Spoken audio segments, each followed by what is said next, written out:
ప్రభుత్వ వ్యతిరేక తీర్పులిస్తేనే న్యాయమూర్తులు తమ స్వతంత్రతను నిరూపించుకున్నట్లనే అభిప్రాయం తప్పని, అలా వెళ్లాలనుకోవటము సరైనది కాదని ఆదివారంతో పదవీకాలం ముగిసిన సీజేఐ జస్టిస్ బీఆర్ గవాయ్ అన్నారు.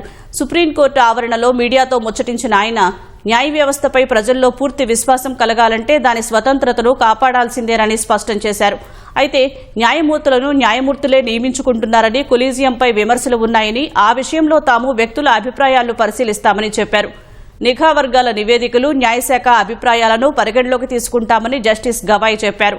తన హయాంలో సుప్రీంకోర్టుకు మహిళా న్యాయమూర్తిని ఒకరినైనా ఎంపిక చేయలేకపోవడం పట్ల విచారం వ్యక్తం చేశారు. పదవీ విరమణ తర్వాత తాను ఎలాంటి ప్రభుత్వ బాధ్యతలు చేపట్టబోరని జస్టిస్ గవాయ్ స్పష్టం చేశారు. సొంత జిల్లా అమరావతిలో గిరిజన సంక్షేమం కోసం తన సమయం కేటాయించనున్నట్లు చెప్పారు. సామాజిక మాధ్యమాల తీరుపై జస్టిస్ గవాయ్ అసహనం వ్యక్తం చేశారు. న్యాయ ప్రక్రియను తప్పుగా చిత్రీకరించడంతో పాటు న్యాయమూర్తుల ఎన్నడూ అనని మాటలను వారికి ఆపాదిస్తున్నారని జస్టిస్ గవాయ్ ఆవేదన వ్యక్తం చేశారు.